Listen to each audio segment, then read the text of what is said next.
అమ్మ అన్నం పెట్టిందా, తొందరగా రా తిందాం.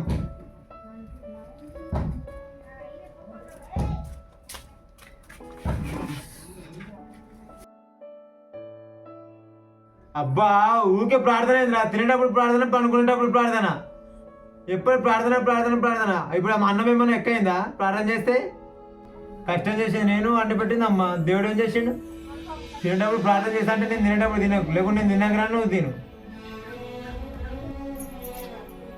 చిన్నోడు చెప్పేదాంట్లో తప్పే ఉందిరా, పెద్దోడా వినొచ్చు కదా, మంది పాటించవచ్చు కదా. చాలు ఏంది బాధ? తినేటప్పుడు కూడా ప్రశాంతంగా తినేయారా? ఎప్పుడు తిన్నా ఇదే నొల్లి. మీరు తినండి, మీరే తినండి.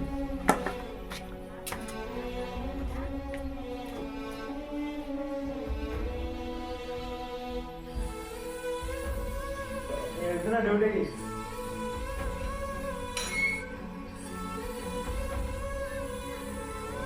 మమ్మీ నాకు బస్ పాస్ అయిపోయింది, 2000 తెప్పించుకోండి, 2000 కావాలి. అక్కడ పర్సు ఉంది, పర్సులో ఏటీఎం కార్డు ఉంది, తీసుకెళ్ళి చిన్నోడా.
ఏమన్నా మమ్మీ లేదా?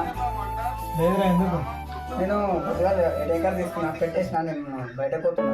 అసలు చెప్పు. సరే.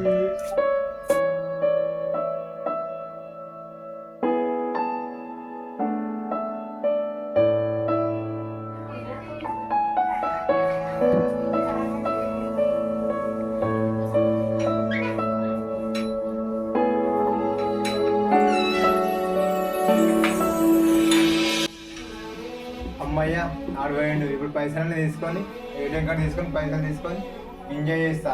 ఎట్టయినా మా అమ్మకు ఏటీఎం కార్డు ఆర్డర్ తీసుకున్నాను తెలుసు. అప్పుడు నిన్న ఆడి మీద వస్తుంది, నేను ఎంజాయ్ చేస్తా. ఏటీఎం కార్డు అయితే దొరికింది, మొత్తం ఎంజాయ్ చేస్తా, పైసలు డ్రా చేస్తా.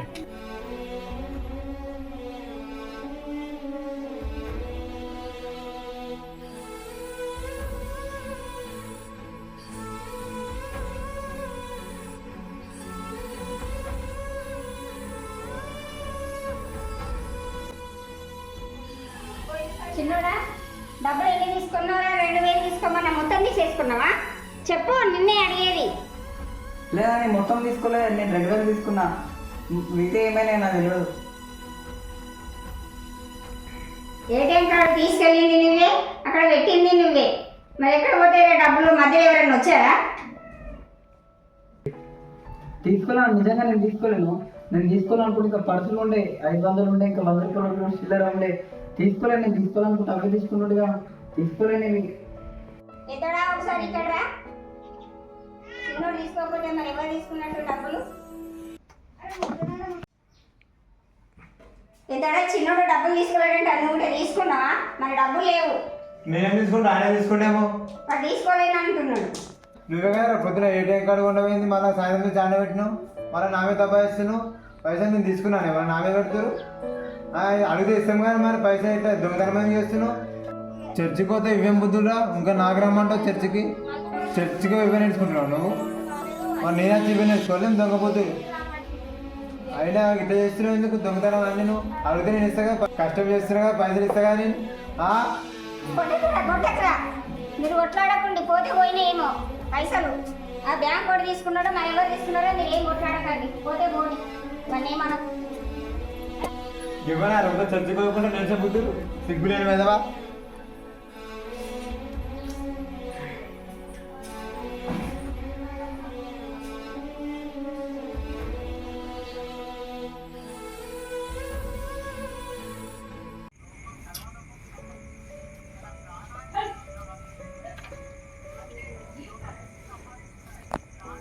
తిన్నావా విక్కీ? తిన్నావా బేట? ఏమంటలేవు? తిన్నా అన్న. తిన్నావా? మరి ఏదో ఆలోచిస్తున్నట్టు కూర్చున్నావు. ఏం లేదన్న, బట్టి కూర్చున్నా. లేదు విక్కీ, ఏదో ఆలోచిస్తున్నావు. లేదన్న, ఏం లేదు, బట్టిగానే కూర్చున్నా. ఎప్పుడు కూర్చుంటా కదా. డల్లు కనబడుతుంది ఫేస్ మొత్తం.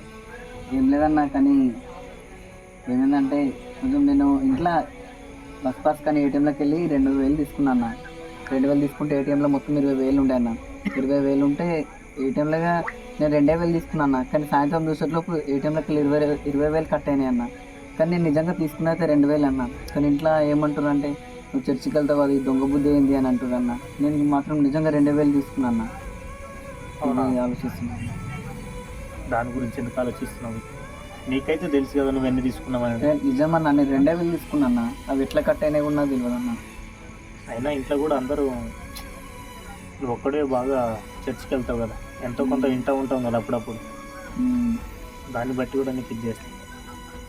చర్చికి వెళ్ళుకుంటే ఇదేం దొంగ బుద్ధి అంటున్నా. నేను నిజంగా తీయలేనన్నా. దాని గురించి బాధపడకు. మనకి చర్చికి వెళ్తున్నప్పుడు చెప్తాడు కదా అక్కడ దైవజన్, చాలా మనం చదువుతున్నప్పుడు కూడా వింటాం కదా వాక్యాలు.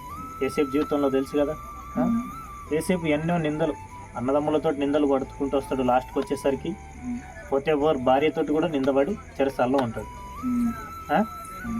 ఉంటాడా? ఉంటాడు.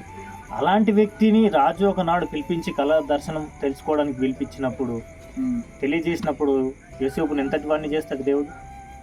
ప్రధాన మంత్రి లెవెల్లో కూర్చోబెడతాడు తీసుకుపోయి. ఆ రాజే అంటాడు, ఏమంటాడు? నా సింహాసనం తప్ప యోసేపు మిగతా మొత్తం అధికారం నీకే ఇచ్చేస్తున్నా అంటే, నా తర్వాత నువ్వే అని అంటాడు.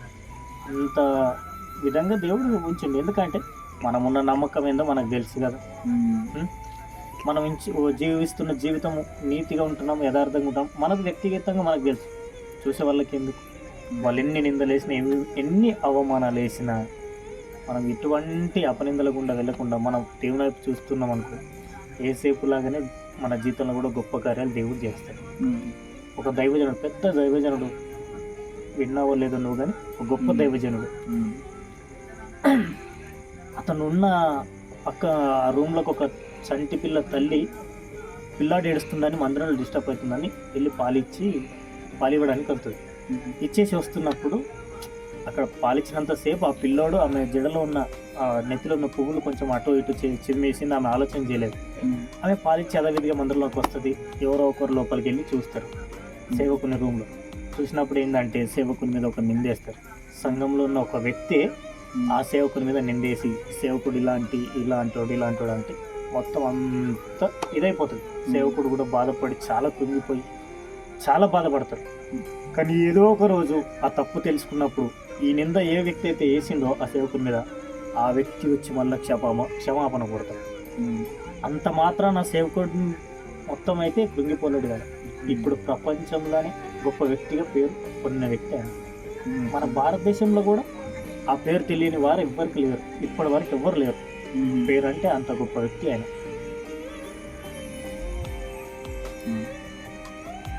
కాబట్టి ఇలాంటి వాటి కోసం ఇలా డల్లుగా ఉండడం, ఇలా కొన్ని అవమానాలుగా అయినా ఈ నిందలైనా వచ్చినప్పుడు మనం ఏంటంటే క్రైస్తవ జీవితంలో బలంగా స్థిరంగా ఉండి ప్రభుకు మనం ప్రార్థన చేయడమే మనకు అదొక లక్ష్యం. మీకు నేను ఒకటి చెప్తున్నా, నువ్వు ఆ డబ్బులు తీసినవా తీయలేవా దేవునికి అయితే తెలుసు. నీకు తెలుసు తీయలేవని క్లారిటీ నీకుంది, దేవునికి తెలుసు. కానీ ఈ నిందలు, ఈ అవమానాలు లాంటి క్రైస్తవ జీవితంలో మనకు సహజమే, అవి వస్తూనే ఉంటాయి ఇలాంటివి. అలాంటి విషయంలోనే మనం ధైర్యంగా ఉండాలి. ఇంకోటి చెప్తున్నా, నీ మీద ఎవరైతే నింద వేసిర్రో ఏదో ఒక రోజు వచ్చి నిన్ను క్షమాపణ కోరుతాడు. తప్పు నువ్వు చేయలేవు, తప్పు అంత నాదే అని చెప్తాడు ఆ వ్యక్తి. నువ్వు ధైర్యంగా ఉండు, విశ్వాసం నుంచి మాత్రం తొలగిపోవు. చివరి వరకు నువ్వు ఇలాగే ధైర్యంగా ఉండు. వేసలే ఈ లోకం ఏమనుకుంటారో నేను భయపడ్డాన్నా, కానీ నాకు ఈ లోకంతో ఏం పని లేదన్నా. నాకు తీర్పు తీర్చివాడు ఆయన. నాకు నిజంగా నా విశ్వాసం బలమైనది అయితే దేవుడు నాకు ఈ నిందకు రెట్టింపు ఫలాన్ని దయచేస్తాడన్న. అయినా చర్చల్లో చెప్తారు కదన్నా, ఇంతకుముందు చెప్పినావు కదా, శ్రమలు నిందలు రాని క్రైస్తవుడే కాదని. ఇవి కూడా నేను క్రైస్తవుడని నిరూపించుకోవడానికి వచ్చినాయేమన్నాను. నేను క్రైస్తవుడు నేర్పించుకుంటున్నా. అంటే ఈ శ్రమలు నిందలు అంటే దేవుడు పెట్టినాయి అనుకుంటున్నా. థ్యాంక్ యూ అన్న, ఇంత మంచి మాటలు చెప్పినందుకు. ఇంకోటి ఏంటంటే నువ్వు నాతో చెప్పినావు కదా, నువ్వు ఇది ప్రభుతో చెప్పు ప్రార్థనలో, దేవుడు ఖచ్చితంగా ఈ నిందను తొలగించి నీకు త్వరలోనే జవాబిస్తాడు. దేవుడు ధైర్యంగా ఉన్నా.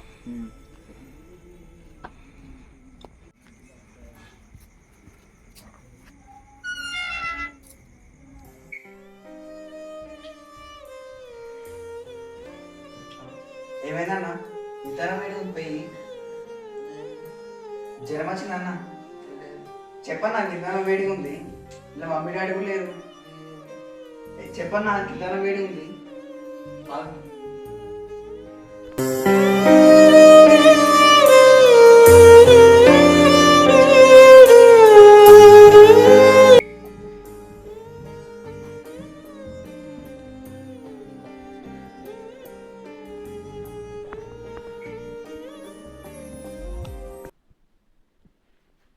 అన్న మస్తు జ్వరం వచ్చినట్లుంది, తినడానికి ముందే వాళ్ళ ఏ తెస్తానా, మస్తు జ్వరం వచ్చినట్లుంది.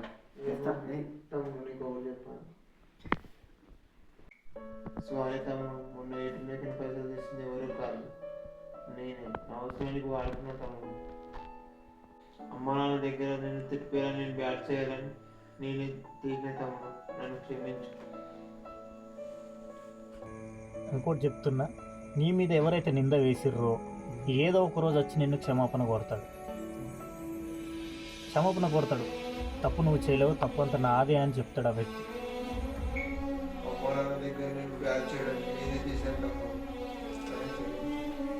అదేముందన్న, నువ్వు చాలా తెలుసు, నిన్ను క్షమించే నాకు నాకే ఉంది. తెలుసు తెలియక చేసినాను, అదేముందన్న పర్లేదు. అసలు నిజం చెప్పినా కానీ నా పైన ఇంత కోపపడలేదు తమ్ముడు. అమ్మ నాన్న కూడా చెప్తాను కూడా అనట్లేదు. అయినా ఇంత జాలి హృదయం ఎలా తింటాము, ఇంత క్షమించే హృదయం ఎలా తింటాము? ఈ క్షమించే మనసు నాకు ఎట్లా వచ్చిందంటున్నావు కదన్నా. నువ్వు ఎప్పటికీ అంటుంటావు కదన్నా, ఏ ప్రార్థన చేసుకుంటావు, ఏం చర్చిపోతావు అని. ఇట్లా నేను చర్చికి వెళ్ళడం ద్వారా, ప్రార్థన చేసుకోవడం ద్వారా నేను నాకు ఒక దేవుని ప్రేమను తెలుసుకున్నాను. దేవుని ప్రేమలో దేవుడు ఒక మాట మాట్లాడుతున్నాను. నువ్వు నీ సహోదరుని ప్రేమించినలా నువ్వు నన్ను ఎలా ప్రేమిస్తావని. అంటే నువ్వు నా సహోదరుని అన్నా, నువ్వు నా సొంత అన్నావన్నా, నేను నిన్ను ప్రేమించినట్లా. అంటే నువ్వు తెలిసో తెలియక చేసిన చిన్న తప్పు నిన్ను క్షమించకపోతే అంటే నేను దేవుని ప్రేమను ఎలా తెలుసుకున్నావు అని అయితే అన్నా. కానీ దేవుడు ఎంత గొప్పవాడో తెలుసా అన్న. దేవునికి కల్వరి సిలువలో దేవునికి మేకులు కొడతారు, సిలువకి వేస్తారు, ఆయనకు బల్లెం కొడుతున్న పొడుస్తారు పక్కన. కానీ దేవుడు ఒక మాట అంటాడు, అంత బాధను అనుభవిస్తూ దేవుడు ఒక మాట అంటాడు, తండ్రి వీరు ఏం చేస్తున్నారు, వీరు ఎవరు కనుక వీరిని క్షమించమంటాడు. అంటే వీళ్ళు ఇంత చేస్తున్నా దేవుడు ఇంకా వాళ్ళకి క్షమిస్తాడన్నా. అంటే దేవుడు అంత గొప్ప దేవుని దగ్గర నేను వెళ్తున్నా, అంత గొప్ప దేవుని దగ్గర వెళ్తున్నా, అంత దేవుని ప్రేమ నేను తెలుసుకున్నా. దేవుడు తన ప్రాణం తీసిన వారిని క్షమించమన్నా. నువ్వు చేసిన చిన్న తప్పుని క్షమించకపోవడానికి నేను ఎంత వాడమన్నా. లాస్ట్ నీకు చెప్తాను, మనకు ఒకరు చనిపోయింది ఏసుకున్నా. మనము ఆయన నమ్ముకుంటే మన జీవితం బాగుపడుతుందన్నా. నువ్వు ఆయన చనిపోయి తిరిగి లేచిందన్నా.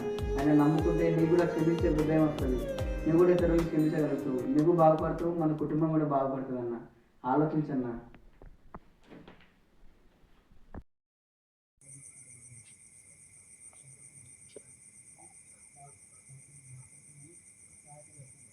యేసయ్యా, ఈరోజు నా మనసు ఎందుకు చాలా బాధగా ఉంది. మా తమ్ముడు అన్న మాటలకి ఇంకా బాధగా ఉంది. అవును ప్రభువా, నేను తెలుసో తెలియకో చాలా తప్పులు చేశాను, నన్ను క్షమించు. మా తమ్ముడి విషయంలో కూడా తప్పు చేసింది నేనే, నన్ను క్షమించు. ఇప్పటి నుండి నేను నిన్ను నమ్ముకుంటా, నన్ను మార్చు ప్రభువా, మార్చు. ఆమేన్.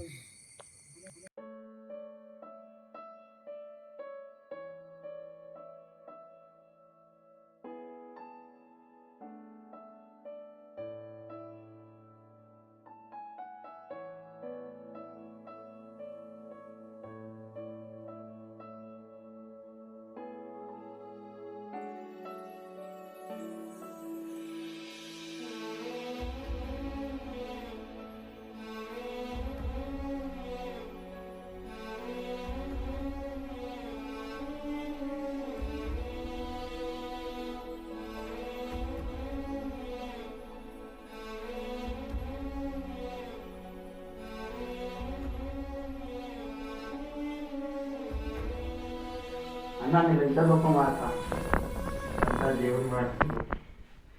Praise the Lord. ఈ ఫిలింలో విక్కీ ఎలా అయితే తన అన్నను ప్రేమతో మార్చాడో, మీరు కూడా మీ కుటుంబంలో ఎవరైనా ఇంకా దేవుని తట్టు తిరగని వారు ఉంటే, మారని వాళ్ళు ఉంటే, రక్షణ తీసుకోని వాళ్ళు ఉంటే వారిని కూడా ప్రేమతో మార్చండి. కోపంతో కాకుండా, గర్జింపుతో కాకుండా ప్రేమతో వారిని మార్చండి. ప్రభు వైపుకు తిప్పండి. సమస్త ఘనత మహిమ ప్రభు అయిన యేసుక్రీస్తుకే చెల్లునుగాక. Amen, amen, amen.